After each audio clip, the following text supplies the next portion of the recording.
Hello बच्चों, नमस्कार। मैं दिलीप यादव आपका स्वागत करता हूँ अपने YouTube channel future with Dilip में। तो दोस्तों, उम्मीद करता हूँ कि आप सब लोग बहुत अच्छे होंगे और अपनी पढ़ाई बहुत अच्छे से कर रहे होंगे। दोस्तों, उम्मीद ये भी करता हूँ कि आप लोग अपनी पढ़ाई के साथ साथ अपना रिवीजन भी बहुत अच्छे से कर रहे होंगे। तो बच्चों, आज हम आपके सामने लेकर आए हैं जीएस के बहुत ही महत्वपूर्ण क्वेश्चंस, जो आपके एग्ज़ाम में बहुत महत्वपूर्ण साबित होंगे, चाहे आप किसी भी एग्ज़ाम की तैयारी कर रहे हों। तो चलिए दोस्तों, अब हम स्टार्ट करते हैं अपनी क्लास, जो कि आज बहुत ही महत्वपूर्ण होने वाली है। तो बच्चों, क्लास शुरू करने से पहले आप लोगों से निवेदन है कि आप लोग क्लास को लाइक और शेयर ज़रूर कर दें। यदि आप हमारे चैनल पर पहली बार विज़िट कर रहे हों तो दोस्तों, चैनल को सब्सक्राइब ज़रूर कर लें। तो चलिए दोस्तों, अब हम शुरू करते हैं अपनी क्लास। तो बच्चों, आज आज की हमारी क्लास का पहला क्वेश्चन है, रणथंभौर राष्ट्रीय उद्यान किस राज्य में स्थित है? तो इसका राइट आंसर होगा दोस्तों option number D, Rajasthan. Rajasthan की अगर बात करें दोस्तों, तो राजस्थान में दो और महत्वपूर्ण नेशनल पार्क हैं। उनका नाम है, नंबर एक कौन सा है? सरिस्का राष्ट्रीय उद्यान।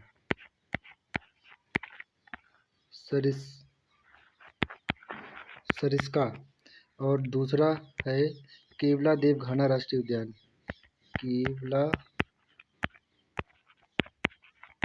केवला देव घाना राष्ट्रीय उद्यान। तो ये दोनों राष्ट्रीय उद्यान जो है राजस्थान में स्थित है। अब हम बात करते हैं उत्तर प्रदेश की। उत्तर प्रदेश में एक राष्ट्रीय उद्यान है, उसका नाम है दुधवा राष्ट्रीय उद्यान। Dudhwa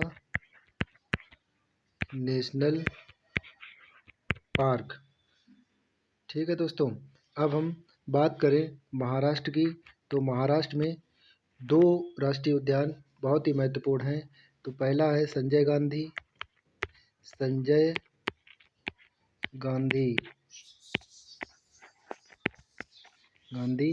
national park. और दूसरे की बात करें तो सह्याद्री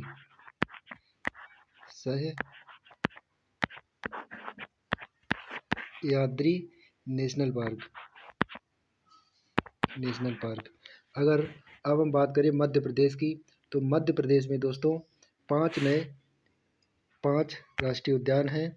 तो आइए अब हम देखते हैं मध्य प्रदेश के 5 नेशनल पार्क, यानी कि एमपी मध्य प्रदेश। इसमें पहले नंबर पे आएगा बांधवगढ़।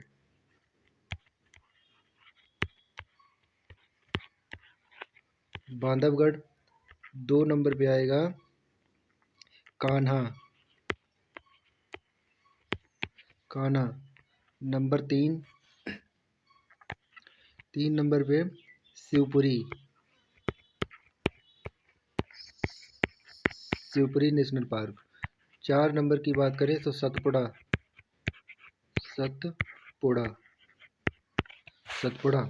5 नंबर पे बात करें तो वो होगा पेंच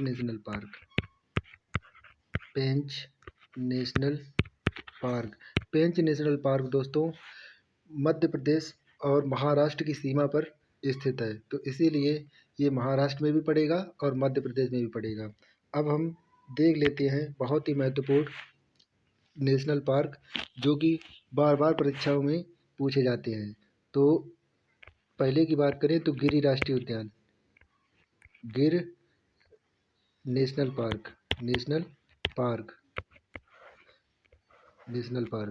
और दूसरे नंबर पे हम देखेंगे Jim Corbett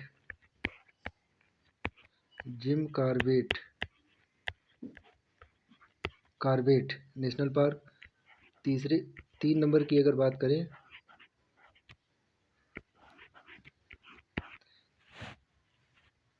Kaziranga national park.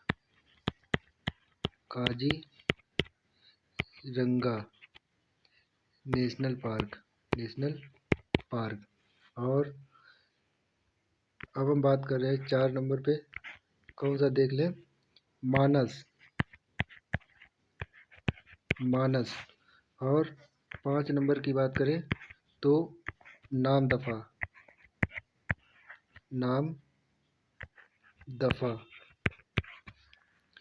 तो दोस्तों, ये कुछ महत्वपूर्ण नेशनल पार्क हो गए जो परीक्षाओं में बार बार पूछे जाते हैं। गिरी की बात करें तो ये पड़ेगा गुजरात में। और जिम कॉर्बेट की अगर बात करें तो ये यूके में पड़ेगा। उत्तराखंड, काजीरंगा और मानस, ये दोनों असम में पड़ेंगे। अब नामदफा अरुणाचल प्रदेश में पड़ेगा दोस्तों। तो इस तरीके से ये क्वेश्चन हमारा कंप्लीट होता है। वैसे तो दोस्तों राष्ट्रीय उद्यान तो भारत में बहुत सारे हैं, तो सारे तो हम यहाँ पे डिस्कस नहीं कर सकते, तो इसीलिए यहाँ पे हम अपना पहला क्वेश्चन समाप्त करते हैं। अब हम बढ़ते हैं अपने नेक्स्ट क्वेश्चन की तरफ। तो नेक्स्ट क्वेश्चन है हमारा, भारतीय संविधान की 8वीं अनुसूची में प्रारंभ में कितनी भाषाओं को शामिल किया गया था? तो इसका राइट आंसर होगा दोस्तों ऑप्शन नंबर ए 14। 8वीं अनुसूची में प्रारंभ में 14 भाषाएं शामिल थीं। अगर हम बात करें 15वीं भाषा, जिसे जिसे 1967 में शामिल किया गया था, वो भाषा थी सिंधी भाषा। इसे 21वें संविधान संशोधन द्वारा 21वें कॉन्स्टिट्यूशन अमेंडमेंट के द्वारा 1967 में जोड़ा गया।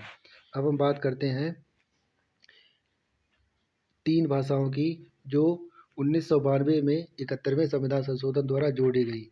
तो 71वें कॉन्स्टिट्यूशन अमेंडमेंट 1992 में 3 भाषाएं जोड़ी गई।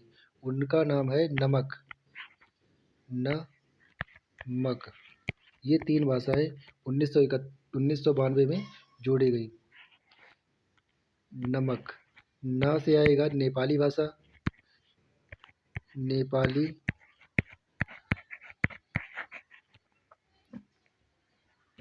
नेपाली भाषा। और इससे आएगा मणिपुरी या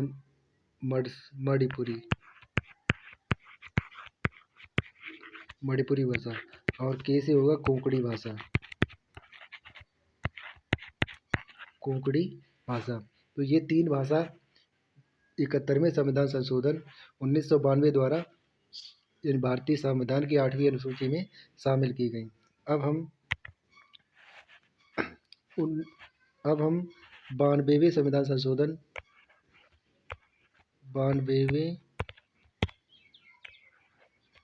92वें एक सेकंड दोस्तों, थोड़ा मिस्टेक है, इसे मिटा दें।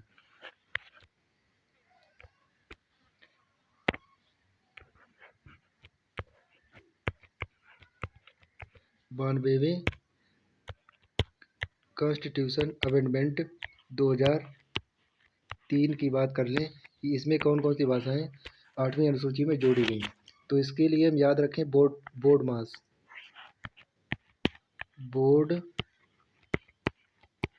मास। तो बोडो, इससे याद रखेंगे बोडो भाषा जो असम राज्य में बोडो जनजाति द्वारा बोली जाती है। तो ये जो है 92वें संविधान संशोधन 2003 द्वारा शामिल की गई। डा से याद रखेंगे डोंगरी भाषा, ये भी 92वें संविधान संशोधन 2003 द्वारा शामिल की गई। इससे याद रखेंगे मैथिली भाषा। और साथ ही याद रखेंगे संथाली भाषा। तो दोस्तों ये 4 भाषाएं 92वें संविधान संशोधन 2003 द्वारा जोड़ी गई। तो दोस्तों अगर हम बात करें अनुच्छेद की, तो यानी आर्टिकल 344 से लेकर के और से लेकर के 351 तक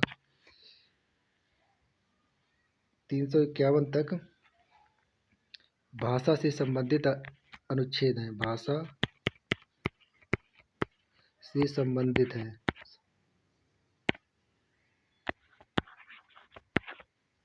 संबंधित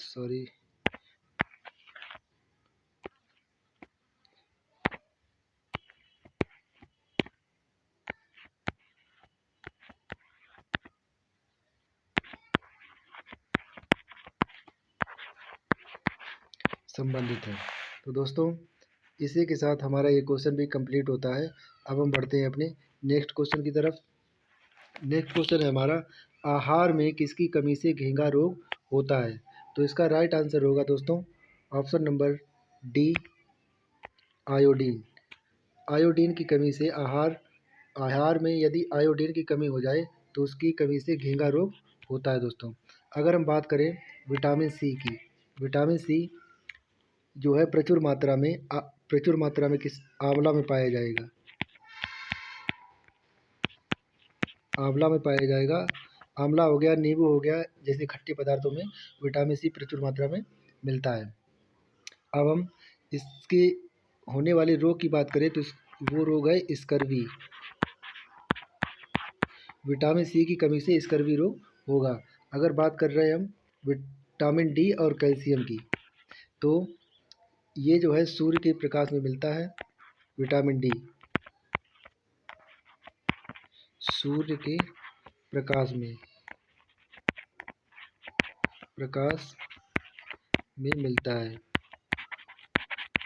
इससे इन कैल्शियम और विटामिन डी की कमी से यदि कमी होगी शरीर में तो दोस्तों हड्डियां कमज़ोर पड़ जाती हैं। तो दोस्तों इसी के साथ हमारा ये क्वेश्चन भी कंप्लीट होता है। अब हम बढ़ते हैं अपने दूसरे क्वेश्चन की ओर। तो नेक्स्ट क्वेश्चन है हमारा, पंडित बिरजू महाराज निम्नलिखित में से किस नृत्य शैली से जुड़े थे? तो इसका राइट आंसर होगा दोस्तों कथक। बिरजू महाराज कथक से जुड़े हुए थे। दोस्तों ये महाराज जो फैमिली है ये सारी की सारी कथक से ही जुड़ी थी, जो कि उत्तर भारत का महत्वपूर्ण शास्त्रीय नृत्य है। ये उत्तर भारत का शास्त्रीय नृत्य है, उत्तर भारत। और अगर देखा जाए तो उत्तर प्रदेश का शास्त्रीय नृत्य है और पूरा का पूरा उत्तर भारत का भी शास्त्रीय नृत्य हो जाएगा। अब बिरजू महाराज की बात करें तो दोस्तों ये इनके चाचा लच्छू महाराज और शंभू महाराज वो भी कथक से ही जुड़े थे। तो दोस्तों अब हम बात करते हैं भरतनाट्यम की। भरतनाट्यम जो है तमिलनाडु का शास्त्रीय नृत्य है। तमिलनाडु का शास्त्रीय नृत्य हो गया। अगर इनकी नृत्यांगना की बात करें कलाकार तो वो हैं नृत्यांगना। और कथकली जो है दोस्तों ये केरल का है। ये केरल का शास्त्रीय नृत्य हो गया। अगर इसके कलाकार की बात करें तो कलामंडलम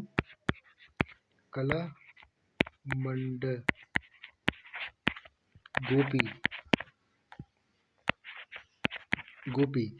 तमिलनाडु की दोस्तों ये क्या नाम नृत्यांगना है, जो कलाकार हैं उनका नाम तो हमें ध्यान में नहीं आ रहा है। चलो अभी जिसको याद हो तो वो कमेंट करके ज़रूर बता दें। तो इनकी अगर नृत्यांगना की बात करें तो दोस्तों वो होंगी रुक्मणी देवी अरुंडेल।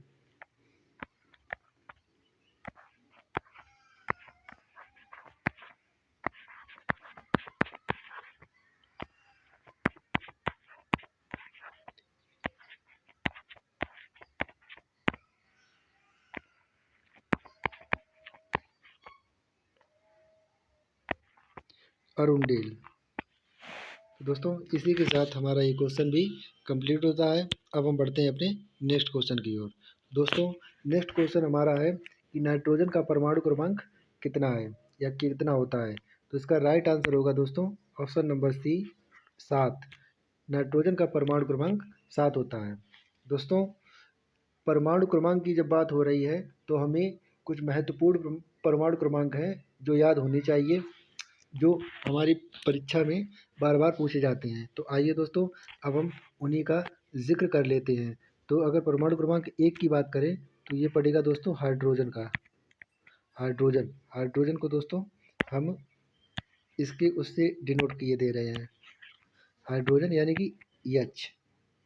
हाइड्रोजन का सिंबल क्या है? H। अगर 2 की बात करें तो क्या हो जाएगा? हीलियम। अगर 5 की बात करें तो 5 पे आएगा बोरॉन यानी कि बोरान। ठीक है। अब हम बात करते हैं ऑक्सीजन। ऑक्सीजन का परमाणु क्रमांक होगा 8। अब हम बात करते हैं, ऑक्सीजन हो गया, मैग्नीशियम यानी कि Mg, इसका हो गया 12। और एल्युमिनियम की अगर बात करें तो इसका होता है परमाणु क्रमांक 13। ठीक है दोस्तों। अब हम बात करें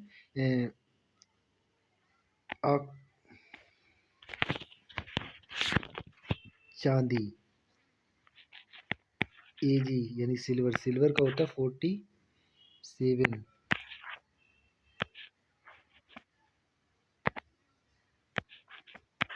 47। यसियन, इसे टिन बोलते हैं, टिन का होता है 50। और बात करें अगर उसकी सोने की है तो इसका होता है 70। याद रखना दोस्तों, सोना जो होता है उसका प्रतीक होता है Au। इसे लैटिन भाषा में ऑरम बोला जाता है, ऑरम, इसे बोलेंगे ऑरम, ऑरम बोला जाता है। तो दोस्तों इसी के साथ हमारा ये क्वेश्चन भी कंप्लीट होता है। अब हम चलते हैं अपने नेक्स्ट क्वेश्चन की ओर। तो दोस्तों नेक्स्ट क्वेश्चन है हमारा, मेगास्थनीज एक राजदूत था जिसे सेल्यूकस निकेटर नामक यूनानी शासक द्वारा चंद्रगुप्त मौर्य के दरबार में भेजा गया था। चंद्रगुप्त मौर्य के दरबार में भेजा गया था। तो ये दोस्तों यूनानी शासक था, कौन को? Seleucus Nicator. अगर मेगास्थनीज की बात करें तो मेगास्थनीज की एक प्रसिद्ध बुक है, उसका नाम है इंडिका।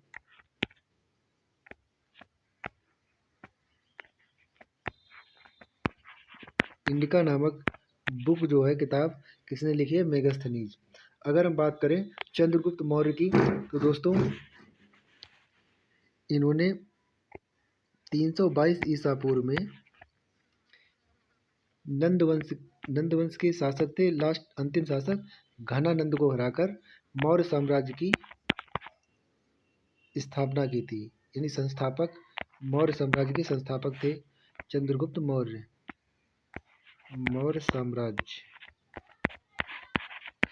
साम्राज्य की नींव डाली किन्होंने? चंद्रगुप्त मौर्य ने। और 305 ईसा पूर्व में 305 बीसी में 305 बीसी में 305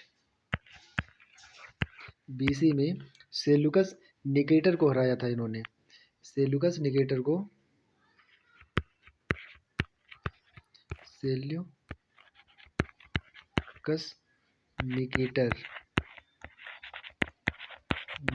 हराया था। जब इन्होंने सेल्यूकस निकेटर को हराया तो सेल्यूकस निकेटर ने अपनी पुत्री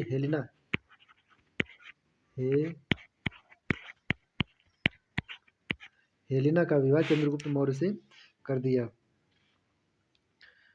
तो दोस्तों इस तरीके से हमारा ये क्वेश्चन भी कंप्लीट होता है।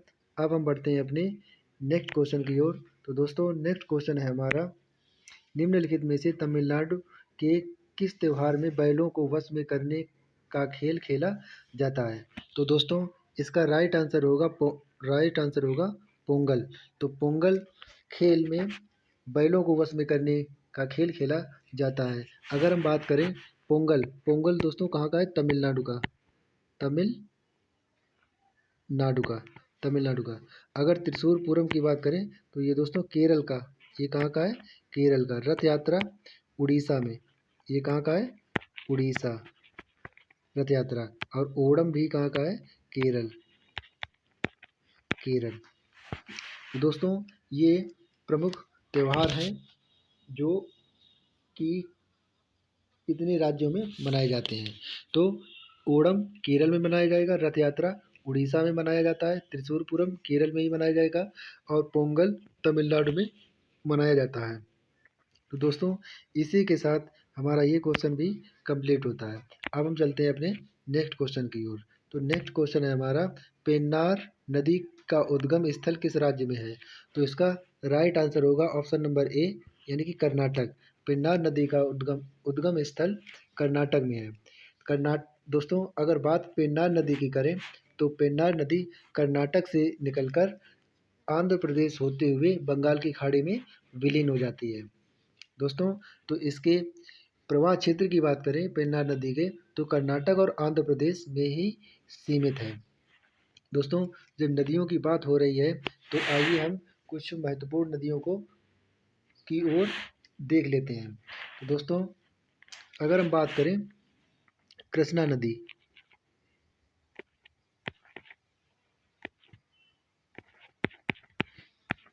कृष्णा नदी तो ये दोस्तों 4 राज्यों में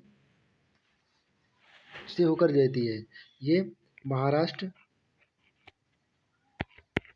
से निकलती है, कर्नाटक जाती है, कर्नाटक से फिर तेलंगाना आती है, तेलंगाना होके फिर ये आंध्र प्रदेश होके उसमें बंगाल की खाड़ी में विलीन हो जाती है, बे ऑफ बंगाल में गिर जाती है। अगर बात करें गोदावरी रिवर, गोदावरी नदी की, गोदावरी नदी दोस्तों ये महाराष्ट्र के त्र्यंबकेश्वर पहाड़ी से निकलती है, नासिक जिले की त्र्यंबकेश्वर पहाड़ी से निकलती है गोदावरी नदी। और ये गोदावरी नदी त्र्यंबकेश्वर पहाड़ी से निकलती है और महाराष्ट्र से होते हुए फिर ये बढ़ती है आगे तेलंगाना में, तेलंगाना से होते हुए आंध्र प्रदेश और आंध्र प्रदेश के बाद ये बे ऑफ बंगाल में गिर जाती है। दोस्तों अब हम बात करते हैं कावेरी नदी। कावेरी नदी सिर्फ 2 राज्यों तक ही सीमित है। दोस्तों कावेरी नदी की अगर बात करें, कावेरी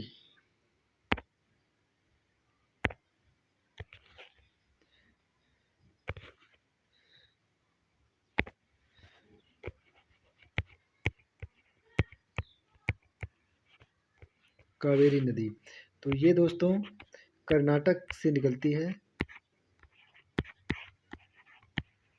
कर्नाटक के बाद तमिलनाडु में प्रवेश करती है, तमिलनाडु में प्रवेश करने के बाद बे ऑफ बंगाल में गिर जाती है। दोस्तों तो ये कुछ नदियाँ हो गई। अच्छा दोस्तों बात करें गोदावरी नदी की, तो गोदावरी नदी दक्षिण भारत की सबसे लंबी नदी है। इसे दक्षिण भारत की गंगा भी कहा जाता है गोदावरी नदी को। और गोदावरी नदी की अगर कुल लंबाई की बात करें तो इसकी टोटल लंबाई है 1465 किलोमीटर, 1465 किलोमीटर। और कृष्णा नदी की अगर बात करें तो इसकी कुल लंबाई पड़ेगी 1400 किलोमीटर। तो 65 किलोमीटर ही गोदावरी नदी कृष्णा नदी से लंबी है। तो दोस्तों इसी के साथ हमारा ये क्वेश्चन भी कंप्लीट होता है। अब हम चलते हैं अपने नेक्स्ट क्वेश्चन की ओर। तो नेक्स्ट क्वेश्चन हमारा है, कौन सी पंचवर्षीय योजना हैरोड डोमर मॉडल पर आधारित थी? तो इसका राइट आंसर होगा दोस्तों ऑप्शन नंबर ए, प्रथम पंचवर्षीय योजना। अगर प्रथम पंचवर्षीय योजना अगर इसकी कार्यकाल की बात करें तो 1951 से लेकर के 1951 से 1956 तक चलेगी। तो ये दोस्तों हैरोड डोमर मॉडल पर आधारित थी। अगर हम बात करें द्वितीय पंचवर्षीय योजना तो ये दोस्तों 56 से लेकर 61 तक चलेगी।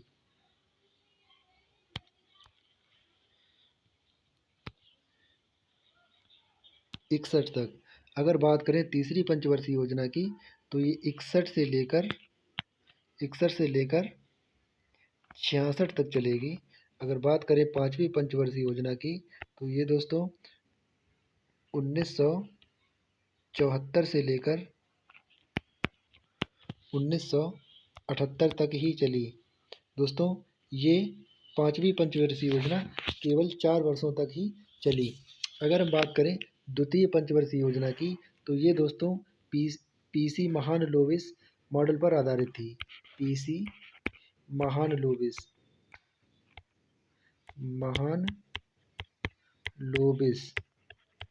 मॉडल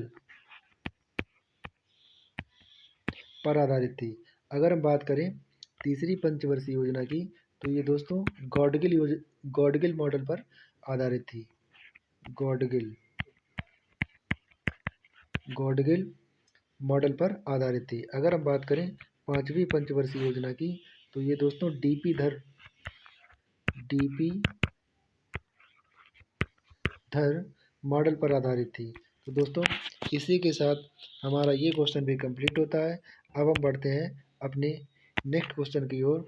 तो बच्चों हमारा नेक्स्ट क्वेश्चन है, हरिजन सेवक संघ की स्थापना अस्पृश्यता नामक बुराई के उन्मूलन को दूर करने के लिए 1932 में किसके द्वारा शुरू की गई थी? तो इसका राइट आंसर होगा दोस्तों महात्मा गांधी। महात्मा गांधी ने 30 सितंबर 1932 को महात्मा गांधी ने 30 सितंबर 1932 को इसकी स्थापना की थी। दोस्तों अगर इसके प्रथम अध्यक्ष की बात करें, अध्यक्ष की अगर बात करें दोस्तों, तो वो थे घनश्याम दास बिड़ला। घनश्याम